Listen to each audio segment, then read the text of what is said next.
avec C'est notre moment. Dites oui aux actualités dans votre journal TV. Un vrai pro, c'est quelqu'un qui change tout. Stayer, précision, puissance, performance. Fabriqué en Espagne. Manul Cianoni Vovò.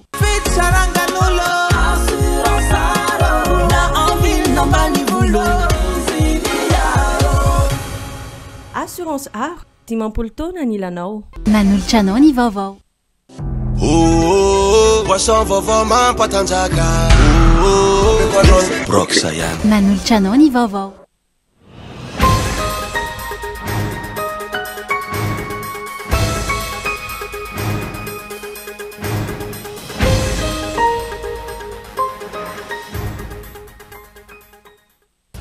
Mitaky fanazavana avy amin'ny Andrajoelina ny amin'ny raraboinina 777 misy adimy mandoto endrika ny Madagasikara ny mpanara-baovao ankehitriny. Natete ho aza ny filazany ny ministry ny fitanterana voaroka tamin'ny toerany fa tsy misy idiran'ny Andrajoelina sy ny fianakaviany ity raharaha ity. Na eo ho aza ny firoborobon'ny fanafody vahiny tsy latsa-danja fa mbola manana ny anjara-toerany eo anivon'ny fiarahamonina malagasy amin'ny tontolon'ny fitsaboana ny raokandro raha ny fanadihadiana natao sarotra ny fahitana ireo akora noho ny fahasimban'ny ala sy ny tontolo iainana. Mihamafy hatrany ny fifanafiana misy eo amin'ny Rosia sy Ukraine. Olona 3 indray no maty ary trano sy foto-drafitra samaro ny potika tany Rosia nandritra ny fanafiana nataon'ny Ukraine nanomboka tamin'ny Zoma ka hatramin'ny Omaly Sabotsy. Ny antsiprian'ireo notaterina amintsika ato anatin'ny fahampahalalam-baovao.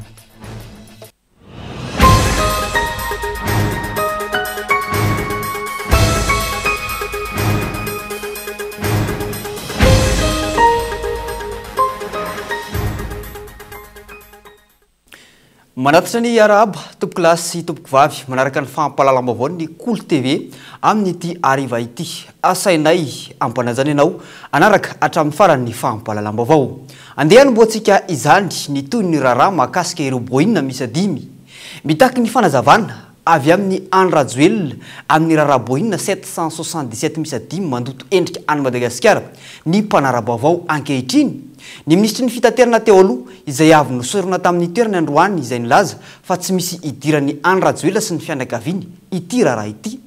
Tranga izay tena sarotra inona ho ireo mpanao politika sy mpamakafaka raharaham-pirenena manoloana ny zava-misy amin'izao fotoana izao. Andeha hoarahantsika ny fanampim-panazavana etiny onona saina.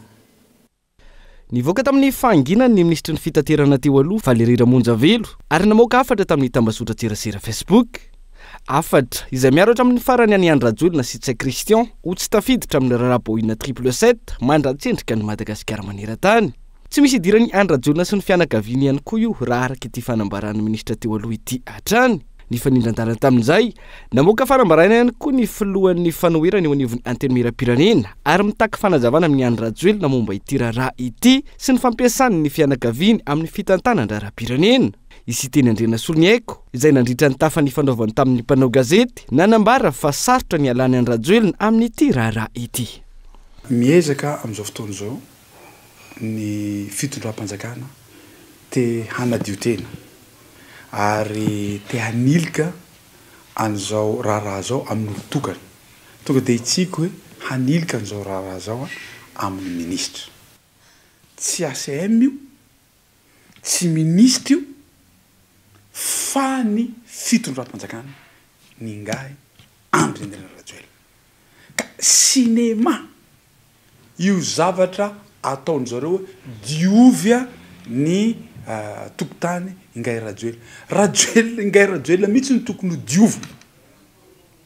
satria izy mihitsy ny corrompu ary tsisy ministra asa averiko, tsisy ministra asa hiditra amin'ny raharaha mafana tahaka an'io raha tsy misy consigne avy any. Mpanao politika, mpamakafaka raharam-pirenena, manampahaizana momba ny fifandraisana iraisampirenena, mpanamory fiaramanidina sy teknisianina amin'ny sidina nabakabaka maro no samy nanio hevitra hatramin'ny poan'ity raharaha ity fa sarotra ny enona fa tsy misy idiran'ny Andrajoelina sy Tsay Christian ity raharaha ity.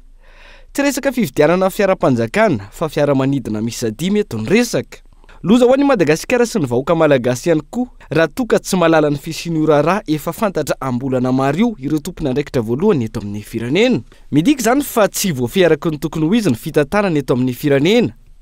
ary na misy olon-drasy tsy manao ny ataony aza tsy tazan'ireo tompona andraikitra ireo sy ireo olona manodidina azy izay inona fa manana fitaovana ary fomba sy tambazotra-panangom-baovao etsiroa profon'izany ilay fanio-kevitra itsay Kristian izay nilaza fa voametsika ny mpanohitra dia enony ainy sy fantany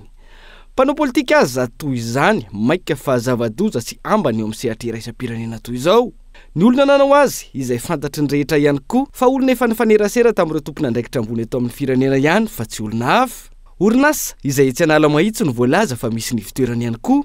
raha efa fantatra tany amin'ny volana aprily tany raha tara indrindra fa tsy nisy ny koropaka sasaika tsy koropaka mihitsy hoy ny mpanara-baovao dia andrasana ny hotoy ny raharaha ny asorony iny ny ministry ny fitaterana dia ahoana voasambotra ireo nokarohana dia anome vokatra toy inona ny famitorana azy ireo ny mpiaradia amin'ny fitondrana sy ny governemanta izay mbola somebiseby amin'ny fiarovana ny filoha sy ny fianakaviany ary mandrangaranga fanasaziana amin'ireo izay minimy vo izany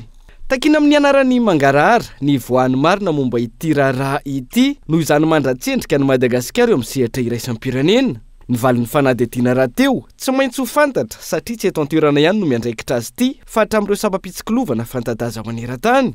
ny zava-dehibe aloha raha tamin'ity herinandro ity tsy nosazian'ny filoha amerikanina ilay vahoaka malagasy 30 tapitrisa na teo aza ny eloka nataona olombitsy sasany amin'ity raharaha ity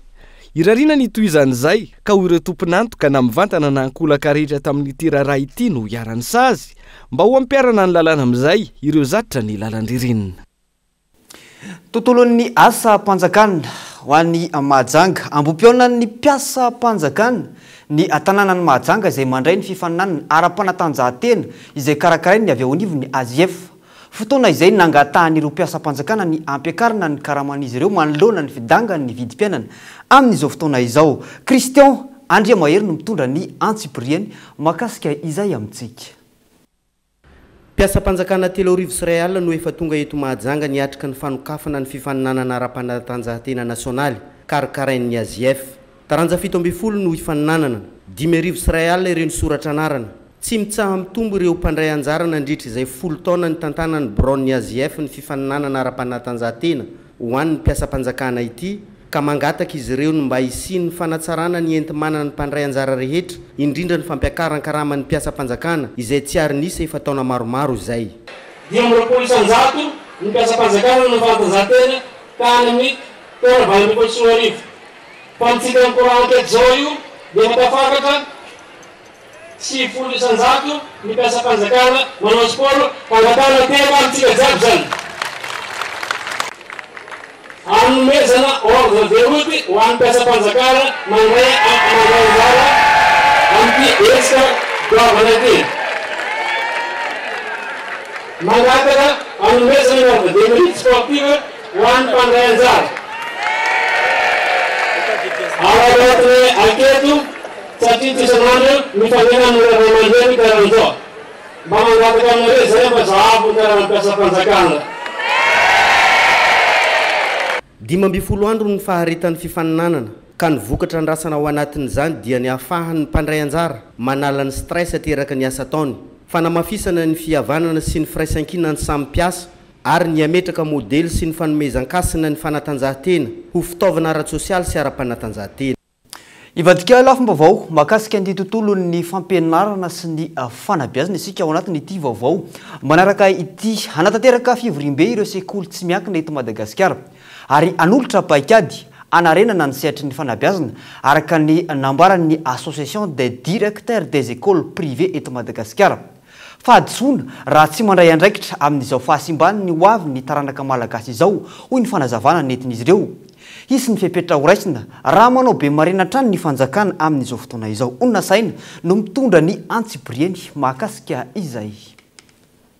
antsoany efitra trano no nataon'ireo mpisehatra amin'ny fampianarana sy fanabeazana fa tsy noheno ny fitondram-panjakana hoy ny teo anivony ADPM na ny association des directeurs des écoles privées malaka ny hoavy ny mpianatra malagasy sy manoloana ny rafitra tsy mamaly ny filany orinasa sy ny fiarahamonina ka tazamina zany zay amin'izao fotoana zao amin'ireo le atao hoe olana ho an'ireo ankizy na vita fianarana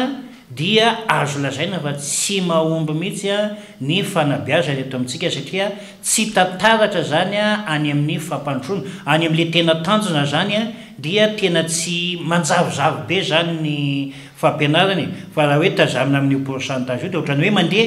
ka izay no antony anaovanay antsoavo foana zany a hoe ovay ty fandaram-pianarany ty a fa efa tsy mifanaraka amin'ny zava-misy itsony mampianatra fotsiny ray aman-dreny a miezaka ny ankizy a fa kosa rehefa avy eo a dia tsy mahita atao dikan'izany a tsy mifanaraka amin'izay zavatra tokony ho tanjona zany a no fampianarana izay atao famitahana no andikany a DPM raha nitahany mpianatra afampanadinana no ilazana famandroa sy mety ny sehitry ny fampianarana ito amintsika ohatra ka ampitahina amin'le 10 taona lasa aloha dia na lehilahy zadina za memena zany hoe miamora zany hoe ohatra ny anenjika pourcentage fotsiny zany raha eo amin'ny mpianatra indray a dia torak'izay ihany koa ary tena voamaika aza sarotra zany a amin'izao fotoana zao raha tsy mandray fepetra zany a amin'ny fanabeazana zany a eto Madagasikara dia tena hopotika mihitsy le fampianarana satria hatramin'le ankizy lasa simba ny ankizy amin'izao fotoana zao efa sarotsarotra ny manitsy azy a amin'ny toe-drara ka eo zany ny tena ilaina zany a hoe fiaonana itedavana an'izay atao hoe tsaratsara kokoa amin'ny fanabeazana iroso amin'ny fivoriam-be ireo sekoly tsy miankina rehetra manirana nosy manoloana ny fahampotehany sehitry ny fampianarana ankehitriny hisy ny vahaolana sy fepetra ho raisina mandritra izany ary ho ampiarina manirana nosy lafomba vao mahakasika ny fampianarana izay hatrany mbola vitsy ireo ray aman-dreny tonga mividy fitaovam-pianarana amin'izao fiandohan'ny volana aogosta izao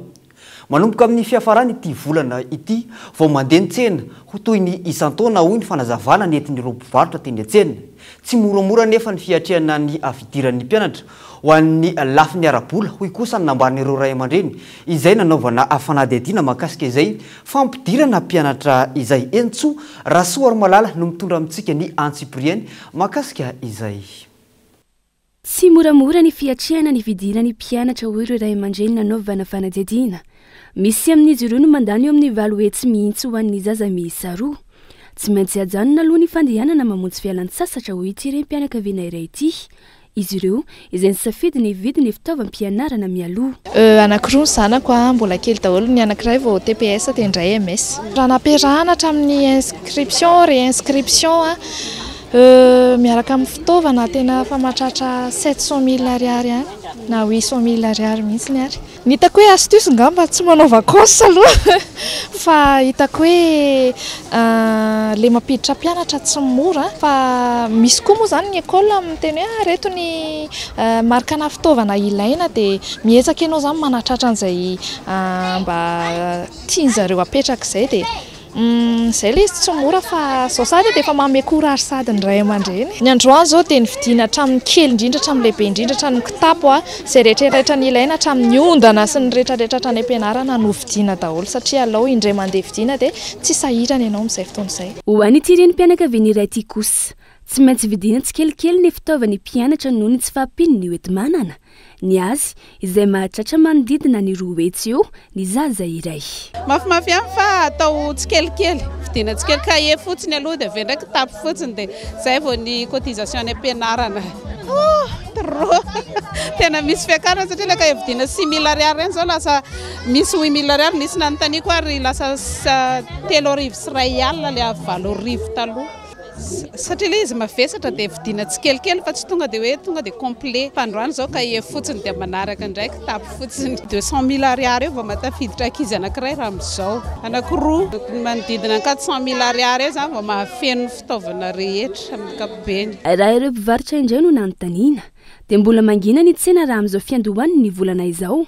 manomboka ny fiafarany ny volana aogositra no manomboka betsaka ireo ray aman-dreny no tonga miantsena tsy nisy fiovana ny vidin'ny fitaovana hoy izy ireo fa toy ny isa-taona ihany mbola mangina aloha ny tsena amin'izao atao hoe tsy haiko hoe le ray aman-dreny hoe mbola manao vakansa sa hoe nisy an'le baka teo dia izay mampangina anazy aloha izao efa manomboka mandehandeha kely zay zany no tena tokony marina fa tsy haiko tamin'ity taona ity zany hoe inona ny antony marina kely an'le tsena zany amin'ny akapobe aloha zao voaloha zao mbola tsy sonitra fa zay atsoatsy dia io mihitsy ny anentanan'ilay ray aman-dreny hoe raha mba misy ihany ny fahefana tokony dia mba manara loatra mialoha satria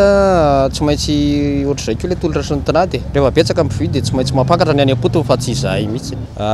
eo 10 sy ray alina eo ny luxe zany dia misy moa ny kahie-tsotra mety latsaka izay misy vidy tsy kelikely moa misy tonga dia eto daholo arakaraka le fahefa-mividy le ray aman-dreny mbola tsy dia misy mividy mihitsy zao aloha fa mbola mangina mbola tsisy tsena vidin'ny fitaovana zao mbola tsy miova mihitsy ny prix fa mitovy amin'ny tamin'ny herintaona ihany ohatra ny mbola mitovy amin'ny isan-taona aloha ohatra zao mbola tsy dia mandeha afaka hidiana varotra tsara mihitsy ka maro ray aman-dreny no safidy ny tsy ala sasatra amin'izao fotoam-piala sasatra izao hanomanana ny fidirany mpianatra ankoatra ny fitaovana mantsy mbola eo ihany koa ny fandoavana ny saram-pianarana sy ny sisa maharitra volana maromaro mihitsy ny fanangonam-bola ho amin'izay fitaovana mpianatra izay araky ny fanazavana trany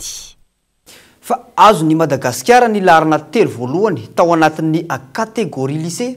tamin'ity taona ity nandritra ny fifaninanana amin'ny fahaizana mandahateny mitondra ny anarana hoe concours d'éloquence izay nandraisana firenena maro anjara izany ho fampirisihana ireo tanora ho saha aneo hevitra amin'ny alalan'ny teny frantsay moa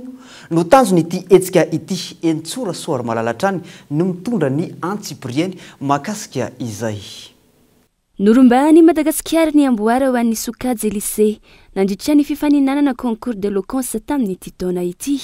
azotsika ny laharana voaloha ny faharoa ary ny fahatelo fifaninanana fahaizana maneho hevitra sy mandresy lahatra amin'ny teny frantsay izay notanterahina tany Paris izay nandraisan'ny firenena maro anjara ka anisan'izany Madagasikara ho fampiroboroboana ny teny frantsay sy ampirisihana ny tanora anana fahasahiana amin'ny teny sy maneho hevitra amin'ny alalan'ny teny frantsay no tanjona ho ireo mpikarakara Ny concours d'éloquence c'est karakarainay moa zany éloquence francophone ny anaran'izy hoe fa nisy nandritra ny telo taona izay fa tsika teto Madagasikara nanomboka tamin'ny herintaona vao nandray anjara zany hoe deuxième édition ho antsika zany izy ity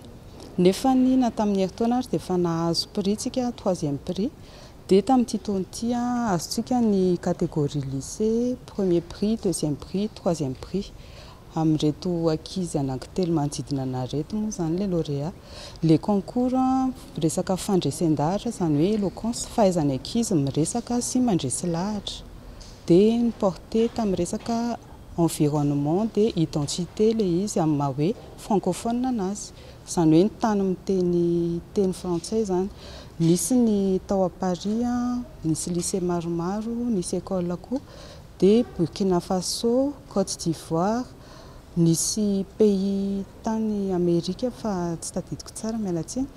maromaro izany no participer tao fa ny catégorie lycée no lasatsika teto Madagasikara daholo ny prix anankitelo ny fasahiana sy ny fahazana miresaka no ilaina ho imandresy anisan'ireo nandrombaka ny amboary tamin'ity fifaninanana ity ny efa hitantsika amin'izao fotoana izao moa zany tsy dia be loatra ny malagasy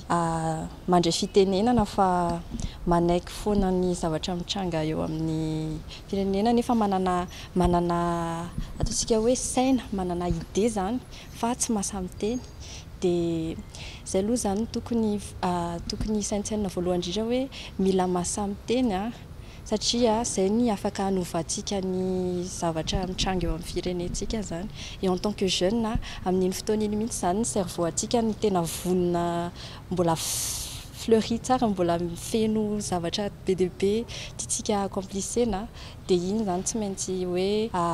ataontsika zay mba ampianotsika an'ireny zavatra ireny amin'ny olona hafa koa no tanterahina teny amin'ny tranombokim-pirenena nosy ny fanomezana mari-pakasitrahana ho an'izy telo mianadahy ireto dia iny lafomba vaovao ihany koa ny antsika miditra vetivety atao anatin'ny dokam-barotra hitsika misento vetivety epitatsika ao anatin'ny tapany faharoa ny fahampahalalam-baovao rehefa avy eo manasanao tsy saraka amin'ny Cool TV.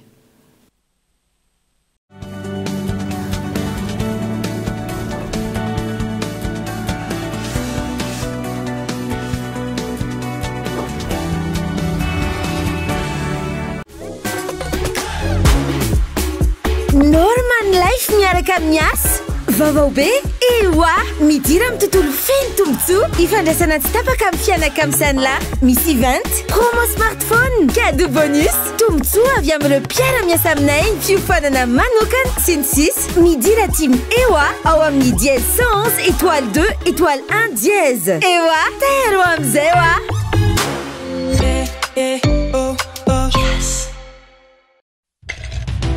ino ma lesy an-tagnany lahy ty brox lesy ino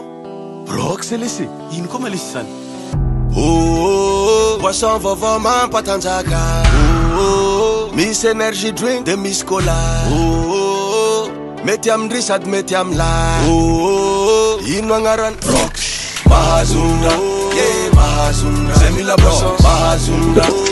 mahazonga zay mila poisson mahazonga zay mila poisson mahazonga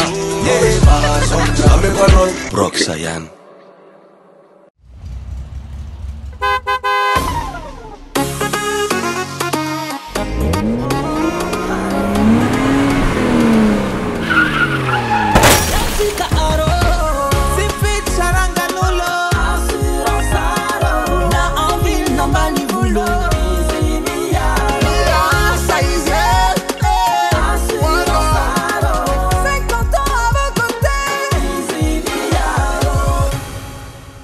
Assurance Art, dimampolo taona ny ilanao.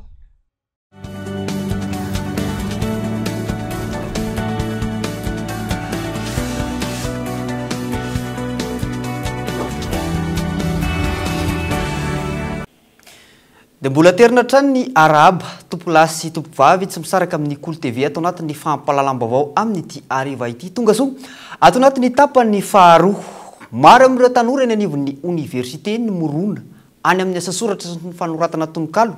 na eo aza ny firoborobon'ny teknôlôjia amin'izao fotoana izao mpianatra avy ao amin'ny université any Mahajanga avokoa ny akamaroan'ireo mandrafitra ny birao sampana avatsa UPM ao Mahajanga izay voatafatsangana tamin'ity herinandro ity Christian Andriamahery no mitondra ny antsibriany mahakasika izay tsy afa-misaraka amin'ny fanatontolona ny fivoaran'ny mahaolona hiatrehina ny fiazakazaka ny teknôlôjia sy ny hairaha manana anjara brika amin'ny adisisika eo anatrehan'ireo rehetra ireo ny tanora anasongadinana ny tenin-drazany amin'ny alalan'ny hay soratra izay angalian'izy ireo avy ao am-po hampitana hafatra sy enti milaza ny tiany zareo ambara tanora vao eritreriny mandranto fianarana ety amin'ny anjery manontolo no mandrafitra ny sampana fa 520 ny avatsa UPM anandratra ny kolotsaina amin'ny alalan'ireo asa soratra izay ho ataony miandamy ambavy ireto tanora ny université ireto resy lahatra amin'ny fiangaliana hay soratra ka ny fanamby apetraky ny avatsa UPM fohy be ny andresena ny vokadratsy ateraky ny firoborobon'ny teknôlôjia ka ireo tanora vonona sy manan-talenta no fitaovana enti miatrika izany amin'ny famadiana azy ho lasa fahombiazana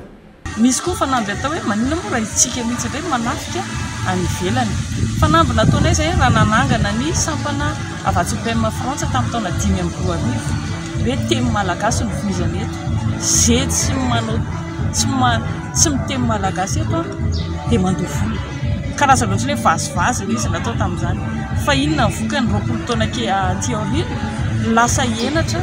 ny zanaka malagasy tsy mahay teny malagasy nefa tamin'izany fotoana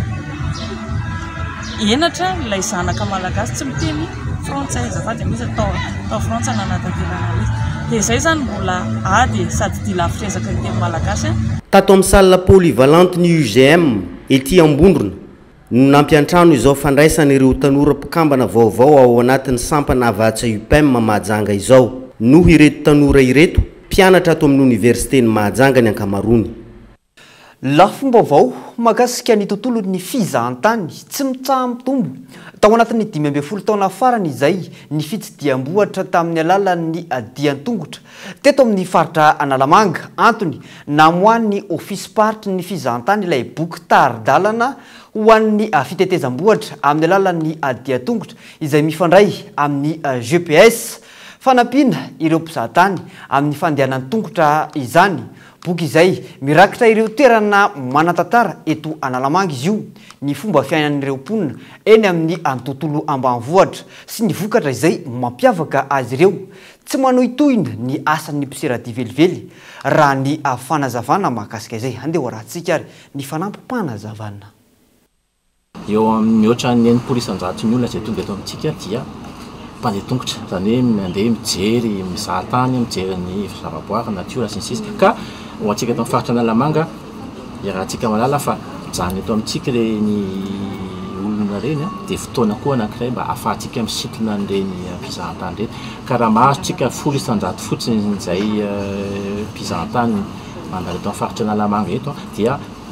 efa zava-dehibe izay ho an'ny tontolo ambanivohitra satria ny kajikajinay mandany vola ny fandehanana ambanivohitra ka mandany eo amin'ny ray alina isan'andro eo fotsiny ny olona ray raha teratany vany izy ambony lavitra noho izay ny vola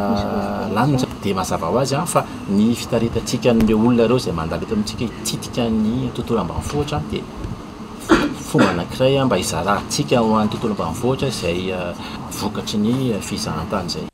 Tontolon'ny fitsaboana nentim-paharazana sy ny resaka raokandro na eo aza ny firoborobony ireo fanafody vahiny tsy latadanja fa mbola manana ny anjara toerany eo anivon'ny fiarahamonina malagasy ny raokandro raha ny fanadihadiana izay natao saingy olana ny tsy fahampin'ny ravikazo sy ny tapakazo ilainy amin'ny aretina sasany hoy ny fanazavana noho ny firongatry ny dorotanety sy ny faharinganan'ny ala izay mitranga eto Madagasikara amin'izao fotoana izao raha ny fanadihadiana izay natao hatrany. Daniela Minoarso no mitondra ny Antsipriany mahakasika izay. Raha toka somary adiny 10 taona lasa izay niverina nahazo vahana indray nanomboka ny taona 2010 sy 2010 teo fotoana nandalovan'ny valanaretina COVID-19 teto Madagasikara ny fampiasana ny raokandro malagasy antsoin'ny maro hoe tapakazo. Lafo ny sara-pitsaboana sy ny vidim-panafody eny anivon'ny toeram-pitsaboana samihafa mahatonga ny olona miverina amin'ny fampiasana ny raokandro malagasy indray amin'izao fotoana. Samy nalalana zany kininimpotsy zany daholo malagasy rehetra isa-tokantrano nalalana zany ravi-tsara zany daholo betsaka ny karazana raokandro nampiasaina nentina nanoherana zany aretina zany ary tsy ny fanavaka hoe ny ambany tanàna na ny olona manakatao na ny olona ohatrany ahoana nampiasany raokandro fa hatrany amin'ny faritra ambanivohitra lavitra indrindra ka hatraty andrenivohitra dia samy nividy raokandro daholo tamin'izany fotoana zany. Izany hoe niverina ho azy atao anatin'ny rafi-piarahamonina malagasy ny fampiasana ny raokandro ankehitriny mivoatra satria manomboka mikaroka an'izay tombotsoa azo avy amin'ny fampiasana raokandro zay ny malagasy maro ary maro no mahita vokatra tsara dia miezaka manohy an'izay zavatra zay. Betsaka ny aretina afaka tsaboina amin'ny alalan'ny raokandro asaika ny akabeazany dia nahitana vahaolana atao anatin'izay raokandro zay daholo. Izay no ilazana fa efa miverina manana ny anjara toerany ny raokandro eo anivon'ny fiarahamonina malagasy. Eo no anentanantsika andrehetra nanana izy atsikitsika. Ny malagasy tsy nanafatra fanafody vahiny zany hoe tsy niankandota amin'ny vahiny isika nakasika ny aretina rehetrarehetra nandalo teto Madagasikara nisy zany pesta zany tamin'ny andro efa taloha be fa nahita vahaolana amin'ny malagasy, nisy zany kolera zany fa nahita vahaolana amin'ny malagasy. Amin'ny ankapobeny Iatsahadita, Andramasina, Mahajanga, Toliara matetika no mamatsy ravikazo sy tapakazo ireo mpivarotra raokandro malagasy eto Antananarivo. Manano sarotra amin'izao fotoana ny fitadiavana ireo hazo sy ravikazo amidin'izy ireo noho ny fanimbana ny ala sy ny dorotanety. Tena lasa tena tapitra mihitsy zao ny akora, tena lasa tapitra, lasa ohatrany hoe lasa be loatra zany le doro ala amin'izao fotoana dia lasa ohatrany tsy misy firy-tsony le akora zay ilainao. Tena betsaka mihitsy zany tena ny akora ohatrany hoe fa tena tapitra tsy mahita tsony. Ny tena tsy hita hoe taloha zao raha hoe tady tsingila ianao taloha betsaka zao nefa ianao tsy dia mahita zany tsingila zany tsony ianao ety amin'ny manodidina zay fotsiny zany amin'ny tsotra kely farany ambany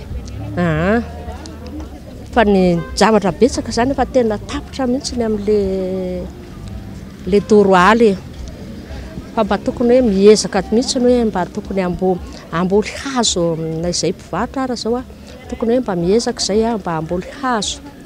fa nefa koa le mpanao kasiparana le mpandoro ala dia tena hienjana. Amin'izao vanim-potoana ny ririnina izao isan'ny be mpanjifa ny fanafody tazo tahaka ireo tapakazo na ravikazo fanao evoka.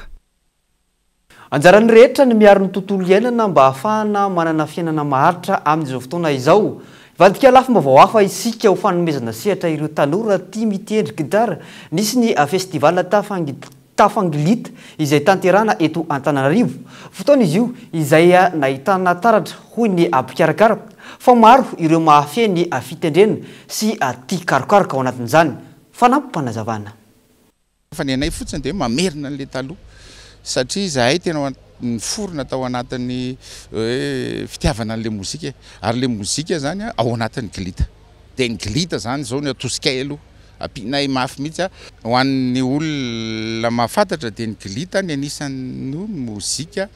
tendrena voalohany foana ho an'ny mpianatra mozika. Te hianatra mozika dia gitara voalohany raisina voalohany.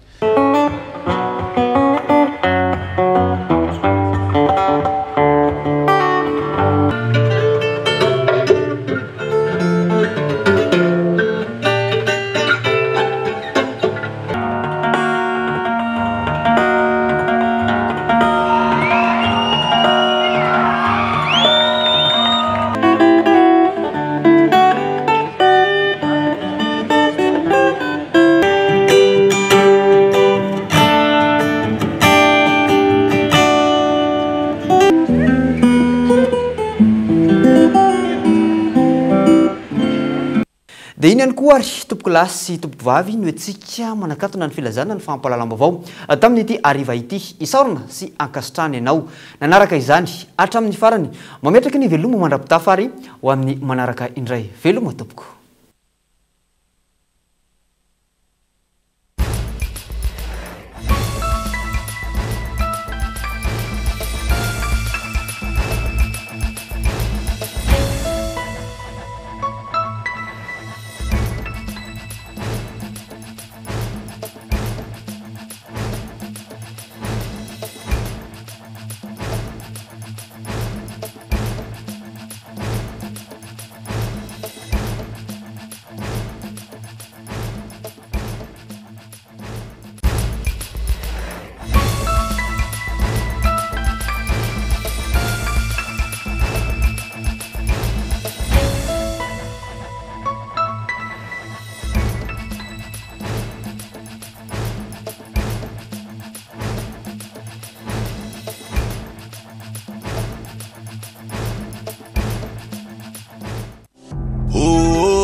Poisson vovon mampatanjaka. Prox vous a présenté Nivava.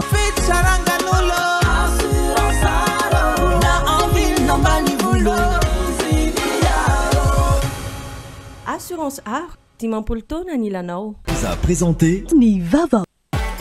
Un vrai pro, c'est qu'un outil change tout. Stayer, précision, puissance, performance. Fabriqué en Espagne. Vous a présenté Nivava. Avec Yes, c'est notre moment. Dites oui aux actualités dans votre journal TV.